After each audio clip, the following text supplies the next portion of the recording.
Então, vamos lá. Acho que quem entra na área da computação, muitas pessoas têm esse choque, né, esse entrave, quando começa o curso e se depara com as disciplinas de programação. Parece que é uma disruptura daquilo que já era comum, daquele contexto familiar, que estavam acostumados, e muita gente pensa que é um bicho de 7 cabeças, né? Teve um dos webinários, foi que o TCC não é um bicho de 7 cabeças, mas programação também não é, né? Então, eu quero que vocês desmistifiquem um pouquinho disso aí. E, como estratégia, eu preparei aqui o que eu chamei de 3 passos para tornar a programação uma missão possível, né? O primeiro passo que eu penso, né, que eu identifiquei nessa trajetória tanto pessoal minha, de como eu ingressei nessa área de computação e de como eu me apaixonei, porque eu sou apaixonada por programar. E uma das coisas que eu acredito que seja fundamental para quem quer seguir num curso de computação e aprender a programar é ter uma motivação, né? Eu chamei aí do primeiro passo como busque uma motivação. E aí eu pensei em trazer um pouquinho da motivação que eu tive quando eu escolhi a área de computação. Quando eu tinha lá pelos meus 10 anos de idade, né, já faz um tempinho aí, meu irmão, ele também é da área de computação, e ele chegou com a novidade, uma história de que a gente podia colocar um conteúdo na internet. Internet ainda era novidade, né? Eu não tinha em casa. Meu irmão, ele tinha internet porque ele tinha acesso à internet, porque ele estudava na ETFERN na época, né? E lá, na ETFERN, tinha internet. E ele criou um site, ele colocava coisas na internet que outras pessoas podiam acessar, e eu achei aquilo fantástico. Eu achei que a ideia de você poder disponibilizar alguma coisa para outras pessoas verem no mundo inteiro, eu achei isso fantástico. E na época, eu era muito fã de um seriado, que talvez alguns de vocês conheçam, outros não, um seriado muito antigo, chamado Blossom. E eu e minha irmã, a gente decidiu fazer um site sobre Blossom, que tinha várias coisas sobre o seriado. Então, essa minha motivação inicial para começar a entrar na área de computação foi fazer um site. Naquela época, a gente mexia com um pouquinho de HTML, então era uma coisa estranha, nunca tinha visto isso de você codificar alguma coisa e aquilo ser transformado em algo visual, então eu achava aquilo muito interessante, e foi daí que começou a despertar esse meu interesse pela área de programação. Então, uma das coisas que eu acredito que a gente precisa quando a gente está com esse pé atrás, com essa ideia de por que programar, é justamente buscar motivação. O que é que você quer fazer? Atualmente, existem diversas iniciativas que foram sendo lançadas nesses últimos tempos por pessoas da área, né? Tanto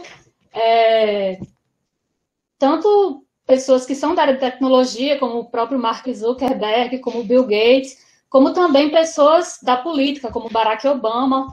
Então, eles começaram a desenvolver, perceber que programar ela era uma ideia que era fazer toda a diferença, né? A gente vê que hoje tem muitas iniciativas que veem a programação como algo importante para desenvolver o raciocínio lógico. E uma dessas iniciativas é a Code.org, da qual faz parte de Mark Zuckerberg, que é o do Facebook, faz parte de Bill Gates. E uma questão interessante dessa iniciativa, eu não sei se vocês já viram, eu acho que quem está cursando a disciplina de pensamento computacional, né, em geral já costuma ser introduzida, eu não sei se é Diego ou é Francisco que está ministrando, acho que é Diego que está ministrando, e sempre tem essa ideia de a gente apresentar a programação através da ferramenta, né, das opções lá do Code.org. Então, essa ferramenta, essa iniciativa desenvolvida por um grupo de pessoas que perceberam a importância de ensinar programação desde as idades mais iniciais. Elas têm sido bastante trabalhadas, inclusive nos cursos da gente, né? E uma das frases que eu destaco, esse projeto que é o Code.org, ele tem um vídeo motivacional bem quando a gente começa a trabalhar com essa ferramenta. Ele mostra um vídeo motivacional com várias pessoas célebres, né? Tanto da área de computação quanto tem lá esportistas, gente da NBA, que aprenderam a programar. E uma das frases que tem nesse vídeo é do Drew Houston, que é o fundador do Dropbox, que ele diz assim, que programar é o mais próximo que podemos chegar de ter superpoderes. E essa frase me chamou muita atenção, porque é exatamente isso, assim, que eu sinto. Eu tenho sempre a ideia, eu sempre comparo quando eu estou nas minhas aulas, que programação é realmente como mágica. A gente codifica e isso faz uma ação, né, quase como mágica, né? A diferença é que a gente precisa trabalhar um pouquinho por trás para poder fazer essa mágica acontecer. Mas no momento em que a gente descobre esse ideal, a gente se apaixona. Pelo menos foi o que aconteceu comigo. E o que eu percebo que uma das coisas também que ajudam quando a gente está sem essa motivação é a gente começar sempre por algo mais visual. Às vezes a gente ir direto para a tela preta, né? Programação terminal, pode parecer algo muito distante, algo muito chato e que não dá resultado. Então, quando a gente está iniciando uma programação, por isso também que nos cursos de computação a gente tem tentado introduzir inicialmente as linguagens de programação em bloco. Então, quem conhece, acredito que alguns de vocês já conheçam, tem o Scratch. O Scratch foi bem utilizado no nosso curso de licenciatura em informática, né? A professora Pauleane, no início do curso de computação, ela começou a participar de projetos que envolviam a ideia de pensamento computacional, e ela trouxe para o curso a ideia do Scratch, que é programação em blocos, né? Dá para desenvolver joguinhos, cenários, fazer o gato andar para frente, andar para trás, enfim, mudar de personagem, não precisa ser um gato, pode ser um... Enfim, você pode criar seu próprio personagem. E essa ideia de utilizar programação em blocos foi utilizada por muito tempo no curso da gente, né? Em projetos como o PIBID, em que os nossos alunos de licenciatura em informática levavam a ideia do Scratch para as escolas públicas, ensinavam os alunos lá a fazerem joguinhos, a fazerem projetos envolvendo até disciplinas dentro do curso, fazendo interdisciplinaridade para resolver alguma questão do próprio curso, das próprias disciplinas propedêuticas deles, né? E a gente vê que, na prática, que o Scratch, como uma ferramenta de iniciação à programação, ele traz muitos benefícios. Então, já é uma forma prática da gente ver a programação acontecer. Outra estratégia que a gente tem adotado também, que alguns alunos também se descobriram, foi através do uso do App Inventor, né? O App Inventor, pelo que eu conheço, assim, foi uma das primeiras iniciativas de programação para celular com programação em bloco. Também é muito fácil fazer um aplicativo usando o App Inventor, uma iniciativa do MIT, que você consegue fazer aplicativos para Android em 5 minutos, no máximo. Né? Então, a gente consegue ter uma resposta muito rápida de programação de algum produto, já utilizando o App Inventor. Eu lembro de uma iniciativa, se eu não me engano, foi na CCTEX do ano passado, que teve como se fosse um desafio de programação na CCTEX, da licenciatura em informática, em que as equipes eram desafiadas a fazer um aplicativo usando o App Inventor. E aí, se eu não me engano, uma das equipes desenvolveu um aplicativo para ler um QR Code para ajudar deficientes visuais. Então, no próprio App Inventor, arrastando bloquinhos lá, os alunos conseguiram fazer a leitura de um QR Code, fazer com que o aplicativo verbalizasse, né, através de emitisse o áudio do que é que tinha escrito, da mensagem de texto que tinha escrito ali naquele QR Code, e tudo isso utilizando a interface do App Inventor. Então, ele tem blocos já prontos de sensores, de leitores, de diversas funcionalidades, que você consegue criar aplicativos muito rápido. Né? Então, por exemplo, se você entra num curso de computação com o objetivo de fazer um aplicativo, se você for esperar, por exemplo, aprender Java, para depois aprender Android, para aprender a mexer no Android Studio, para poder começar a desenvolver um aplicativo, você perdeu aí, não vou dizer perdeu, né, mas você levou aí 3 anos para desenvolver um aplicativo, e aí talvez a mágica da coisa, né, foi se dispersando por achar que aquilo era muito difícil. Então, quando você começa a utilizar uma programação em bloco, que lhe dá uma resposta rápida, isso lhe motiva a querer procurar novas estratégias e evoluir, né? A gente tem no curso o exemplo de Diogo, que é um aluno nosso, que fez um projeto para a Polícia Federal, usando a Polícia Federal, não lembro, para onde ele trabalha, né? Utilizando o App Inventor, e o pessoal lá adorou, achou o máximo, né? Então, ele só para PM, né? Aqui a Raquel está falando para PM, e o pessoal achou o máximo, assim, como é que ele conseguiu, botou em prática os conhecimentos que ele tinha do curso, né? Que ele precisava o pessoal estava vendo o retorno que o curso estava dando para a própria instituição que ele trabalhava. Então, isso foi já uma iniciativa que ele teve, ele se apaixonou também pelo App Inventor.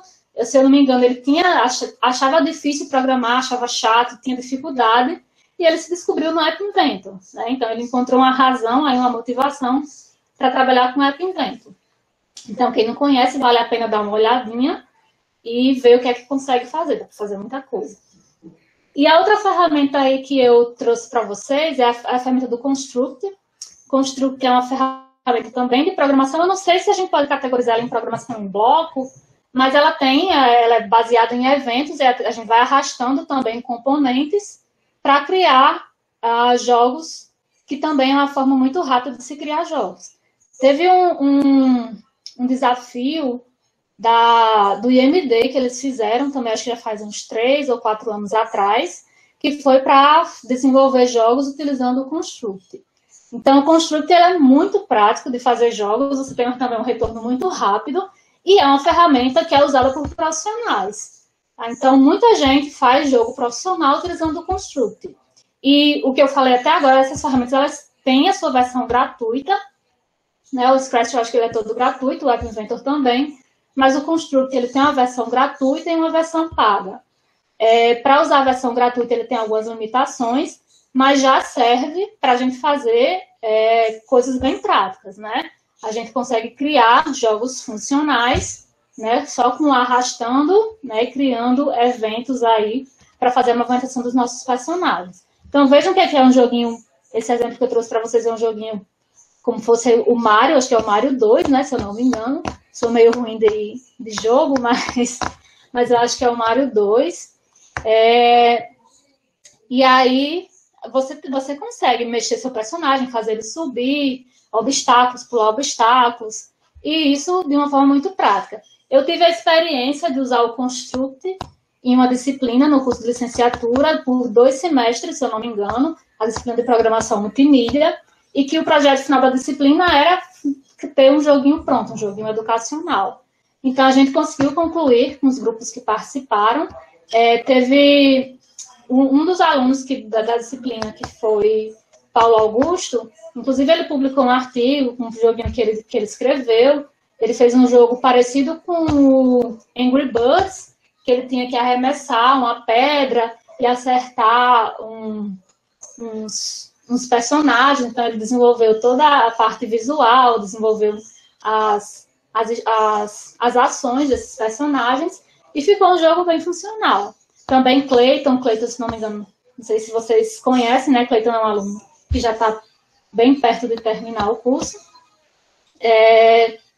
E aí, ele também desenvolveu um joguinho para ensino da matemática bem interessante usando o Construct. Então, assim, são ferramentas que são de programação, você consegue ter um retorno prático, rápido, e pode lhe motivar a seguir adiante e a investigar outras estratégias de programação, tá? E aí, então, esse é o primeiro passo, buscar uma motivação. Se sua motivação é fazer um jogo, fazer um aplicativo, fazer um site, então você pode buscar ferramentas que te ajudem a fazer isso de forma rápida. Se você quer fazer um site, por exemplo, tem outras ferramentas, frameworks como WordPress, como Joomla, também, que são ferramentas que dão para você construir sites de uma forma rápida e prática e também são usadas no mercado. Então, também é uma motivação que você pode seguir se você quiser desenvolver site. O segundo passo aí que eu chamo da nossa trajetória de tornar a programação uma missão possível é você investir em conhecimento. O que é que eu vejo quando a gente começa a mexer, a trabalhar com algo de programação? Inevitavelmente, e por mais que você esteja trabalhando com App Inventor, com Scratch, às vezes essas ferramentas elas podem exigir um tempo maior para você programar projetos muito grandes, né? Então, às vezes, a gente precisa de uma maior agilidade. E a agilidade, pelo menos a minha experiência, a gente tem muito quando a gente vai codificando usando o teclado, muito além do que só arrastar os nossos componentes. Não todos, mas eu vejo isso em muitos dos meus alunos que trabalham com App Inventor, por exemplo, eles ficam, professor, eu vou ter que arrastar, se eu tiver que fazer isso 10 vezes, eu vou ter que arrastar 10 bloquinhos de componente para fazer isso. Eles começam a querer algo mais, né? Começam a querer buscar outras estratégias. O próprio App Inventor, se você começar a trabalhar com ele, você vai ver que você vai começar a poder digitar os comandos, ao invés de só arrastar e soltar os componentes lá. Então, você já começa a ter uma estratégia, você já começa a buscar outras estratégias para tornar a sua produtividade maior.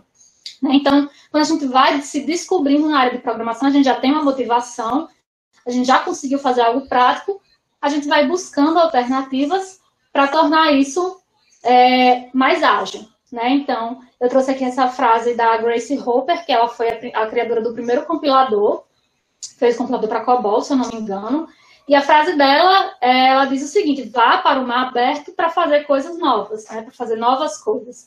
Então, quando a gente trabalha no contexto de programação, o nosso mar aberto está aí na infinidade de linguagens que a gente tem para resolver problemas específicos ou mesmo problemas de formas diferentes. E aqui eu nem vou entrar no mérito de que linguagem é melhor do que a outra, porque eu não acredito muito nessa ideia. Eu acredito que cada linguagem tem seu propósito e serve para uma ideia específica, né? Tanto que a gente tem aí os sistemas os sistemas que a gente usa que exigem mais segurança dos bancos, etc. Até hoje ainda estão nas linguagens antigas, como Clipper, COBOL, etc. Né? Então, tem espaço para tudo, eu acredito. Né? Apesar de muitas delas estarem sendo portadas ainda. E aí, nessa ideia de a gente avançar para mares, né, águas mais profundas, se a gente puder dizer aí, a gente pode buscar investir em conhecimento e aprofundar aquilo que a gente já começou a despertar, utilizando aí diversas plataformas, além das aulas que vocês vão tendo nos cursos de computação de vocês, vocês podem ir aperfeiçoando isso que vocês vão aprendendo através das diversas plataformas digitais que a gente tem. Como a gente tem Udemy, tem milhares de cursos disponíveis de tudo que é linguagem, né? Por mais que ela seja uma plataforma de áreas diversas, tem curso de tudo, tem muitos cursos disponíveis na área de tecnologia. Python, Ionic, CSS, HTML, enfim. Tem curso para todos os gostos. E por mais que alguns cursos sejam pagos, de vez em quando a gente recebe lá pelo WhatsApp um monte de cursos que ficaram gratuitos. Python sempre aparece dentro dos cursos gratuitos que estão disponíveis na Udemy. Né? Python, HTML, enfim. Então, a gente consegue fazer esses cursos aí e ir entendendo melhor como é que a gente pode aprofundar esse conhecimento que a gente está tendo, como é que a gente pode fazer coisas mais práticas. Né? Outra ferramenta que eu gosto e que eu uso muito é a W3 Schools. Quando eu comecei a usar a W3 Schools, se eu não me engano, ela era restrita para a parte web. Então, eu conheci a W3 trabalhando com HTML, CSS, JavaScript. Ela tinha era como se fosse um manual das tags de HTML, o manual dos atributos do CSS, então era algo bem específico para a web. E agora não, hoje em dia ela já é uma ferramenta bem abrangente, ela tem cursos de várias linguagens, né? É como se fosse um esquema de tutorial, mas ela tem uma parte de você testar o código, então ela ensina, como tem esse exemplozinho aqui que eu trouxe na tela, é o exemplo de como criar uma classe em Python. Ela dá um exemplo de código e pede para você testar você mesmo. Então, ela tem um compiladorzinho, como se fosse um interpretador online, que você faz o código na esquerda e ele dá a resposta na direita, né? Você já testa, já executa e já vai aperfeiçoando o seu conhecimento ali mesmo, de forma online, né? Então, ela é bem interessante porque você vai seguindo o curso e vai fazendo o curso de forma interativa. Então, ela tem curso para várias linguagens, várias tecnologias diferentes. Então, eu sempre gosto de indicar o W3 Schools nas minhas disciplinas. Costumo passar alguns exemplos até. Ela tem alguns exercícios que a gente pode testar, testar o código, né? Treinar aquilo que a gente está estudando. E, apesar dela ser em inglês, assim que a gente abre, ela já dá uma opção da gente fazer a tradução usando o Google, né? A tradução do Google. Então, assim, é bem compreensível a tradução, dá para a gente usar tranquilo. Então, também é uma ferramenta que eu gosto. E outra coisa que a gente também não dispensa, né, tem diversos canais no YouTube que ensinam também, tem cursos prontos de programação, tem o passo a passo de como é que a gente pode seguir, né, avançar na linguagem. E aí, fazendo um jabazinho do meu canal, então, quem não me segue aí, eu tenho um canal no YouTube, apesar dele estar um pouco abandonado por causa do doutorado, não estou tendo tempo de atualizar, mas tem algumas playlists lá com conteúdo de PHP, de CodeNighter, que é um framework de PHP, algumas aulas de Python. Então, quem tiver interesse também de conhecer, de aprender um pouquinho mais, tem muita coisa disponível no YouTube. E aí, também tem alguns colegas professores também do IFRN que estão investindo, principalmente agora na quarentena, em fazer videoaulas para ajudar o pessoal que está em casa a aprofundar um pouquinho o conteúdo, né? Tem alguns professores, acho que, se não me engano, o professor Fábio Procópio, que ele é do campus Parnamirim, ele já foi do nosso campus também. Ele está com o canal atualizando bem frequentemente, então também dei uma pesquisadinha aí no canal. Tem alguns outros professores do nosso campus que também estão com essas iniciativas e que podem ajudar bastante vocês a enveredarem também, a se aprofundarem nos conhecimentos aí de programação. Tá? Raquel está falando aí, quando terminar, deixa assim o link para vocês se inscreverem aí no canal. E o terceiro passo que eu falo também, que eu identifiquei aí nessa trajetória de aprender a programar, é ser persistente. Seja persistente e não desista no primeiro erro, né? Acho que talvez alguns de vocês que programam em Python, que começaram a programar em Python, já se depararam aí com essas letras vermelhas assustadoras, quando a gente faz uma coisa simples e já dá um erro aí, a gente fica, meu Deus, o que é que eu posso fazer? Não sei programar, a primeira coisa, uma linha que eu escrevo já dá errado, não consigo compilar, e agora? Não é para mim essa coisa de programar. Então, calma, tenha paciência, né? Eu trouxe também a frase de Bill Gates que diz: não desista nas primeiras tentativas, a persistência é a amiga da conquista. Então, a gente não pode desistir frente ao primeiro erro, né? Frente à primeira linha de código. Não vou dizer a primeira falta de ponto e vírgula, porque no caso de Python não tem, né? Mas frente aí a primeira esquecida de parêntese, por exemplo, né? E a primeira sugestão que eu vou dar para vocês aí pode parecer uma coisa muito besta, uma coisa muito simples, mas é a questão do idioma, né? A gente, às vezes, quando a gente programa, a maioria das linguagens de programação, elas são em inglês. Elas têm a questão da gente ter que ter um conhecimento de inglês. Inclusive, o próximo webinário vai ser com os professores de inglês que vão trazer aí a dinâmica da importância da língua estrangeira, né, principalmente do inglês, para a programação. Mas uma das coisas que eu quero que vocês usem como aliados é o tradutor para identificar o erro dos códigos de vocês. Às vezes, a gente começa a programar, aparece aquele erro, enquanto estando em sala de aula, a primeira coisa que o povo faz é: professora, levanta, professora, 50 professoras levantando a mão assim: professora, aqui, deu errado. E aí, muitas das vezes, é porque o programa ele diz para você o que deu errado, né? Então, basta você interpretar o que ele está dizendo, ver a linha que o erro aconteceu e corrigir o problema. Ai, professora, mas eu não sei inglês. Põe lá no tradutor, vê o que é que ele está dizendo, olha a linha que está dando o erro, entende o que é que ele está dizendo ali e corrige.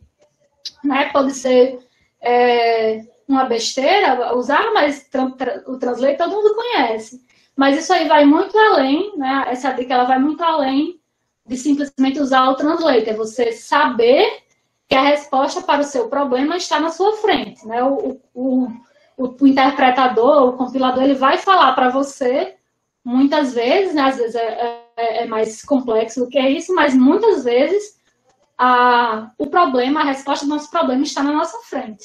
Né? Eu pensando nessa dica, eu lembrei, eu estava lendo há pouco tempo O Senhor dos Anéis, e uma das partes lá do Senhor dos Anéis, para quem já leu o livro, é quando Gandalf chega nos portões de Moria, e aí ele precisa desvendar um enigma para dizer a frase que ele tem que dizer para abrir os portões de Moria, lá, que é a cidade perdida dos anões, lá, então. E aí, o que ele tem que dizer, a frase, se não me engano, fale a palavra amigo e entre pelos portões de Moria. E aí ele fica tentando descobrir qual que seriam essas palavras que ele tinha que dizer, umas palavras que ele conhecesse, que fosse do conhecimento comum daquele povo que era amigo, não sei o quê. E, na verdade, a palavra que ele tinha que dizer era amigo, né? Amigo na língua élfica, que ele tinha que dizer para poder abrir os portões lá. Então, fiz uma analogia aqui para dizer que, às vezes, o erro que a gente está parado está na nossa frente. Basta a gente ler, traduzir e entender o que aquele erro está dizendo. E outra coisa que a gente insiste, enquanto professores de programação, para quem está aprendendo, é treinar, é persistir, é fazer exercício. Às vezes a gente passa listas de exercícios com 100 exercícios, né, sendo bem exagerado, para que vocês façam e treinem, né, e exercitem, né, aquela técnica, vocês exercitem aquela técnica que estão aprendendo, para fixarem e poder aplicar aquilo em outros problemas. E um dos sites que eu tenho usado ultimamente com minhas turmas é o URI Online Judge, que é um site que tem diversos problemas, desde problemas simples até problemas mais difíceis da área de programação. São geralmente probleminhas que são usados em maratonas de programação, né? Que isso aí já dá um outro tema.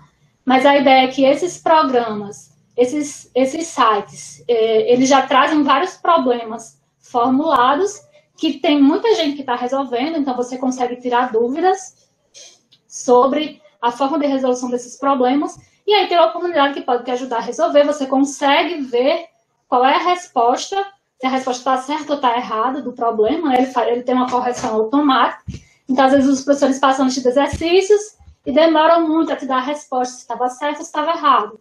Usando esse tipo de ferramenta, como o URI Online Judge, você já tem na hora a resposta se seu código está certo ou está errado, se ele respondeu ou não ao que o problema estava dizendo. Então, é uma boa estratégia. Então, tem muitos problemas para vocês poderem exercitar. Então, também é uma dica aí que eu deixo para vocês. E a última dica que eu trouxe aqui nesse momento é a ideia da gente utilizar as comunidades dos programadores, que se a gente está programando e a gente se deparou com um problema, muito dificilmente alguém também não já se deparou com esse mesmo problema que a gente está tendo. Então, além da gente ter essa ideia de a gente traduzir o que é que o problema está dizendo, a gente também pode pegar aquele problema que está dando, colocar no Google, e ele vai mostrar diversos sites com gente que teve problemas parecidos e a forma como essas pessoas resolveram esses problemas. E muitas vezes essa pesquisa no Google vai levar vocês para um dos sites, que é o Stack Overflow. Não sei se alguém que já está um pouquinho há mais tempo programando já conhece o Stack Overflow, que é também uma plataforma de perguntas e respostas para programadores. E aí tem diversas linguagens de programação, tem respostas a diversos problemas. Né? Eu agora trabalhando no meu código de doutorado, estou quase diariamente acessando aí o Stack Overflow com os problemas que dá no meu código, tentando descobrir como é que eu faço para resolver aquele problema. Então, o Stack Overflow é uma comunidade de programadores que tanto perguntam quanto respondem a questionamentos de dificuldades que a gente tem durante a nossa vida de programador, né? Então, acho que já estou aí no tempo já apertado, né? A minha ideia era trazer essa visão geral desses passos aí para a gente se situar no universo da programação. E o que é que a gente pode fazer quando a gente está faltando a motivação, ou quando a gente já está motivado, o que é que a gente pode fazer para ir além, né, buscar novas estratégias, e também quando a gente empaca em algum problema específico, o que é que a gente pode fazer para resolver. Então, acho que era isso. Espero que vocês tenham conseguido pegar algumas dessas dicas, né? Espero que possam ajudar vocês aí a descobrirem novos horizontes aí no universo da programação e ver que isso é uma missão possível. Programar é, sim, possível no contexto de cada um de vocês. Todos nós podemos programar. Basta seguir aí esses passos e, principalmente, esse último, que é ser persistente. A gente sendo persistente e mantendo nossa rotina de estudos, a gente consegue, sim, programar e fazer aí nossas mágicas do mundo moderno, que, para mim, programação é isso, a gente ter poderes mágicos, como diz o cara lá do Dropbox. Então é isso, valeu, pessoal. Obrigada aí mais uma vez pelo espaço, pela oportunidade de participar.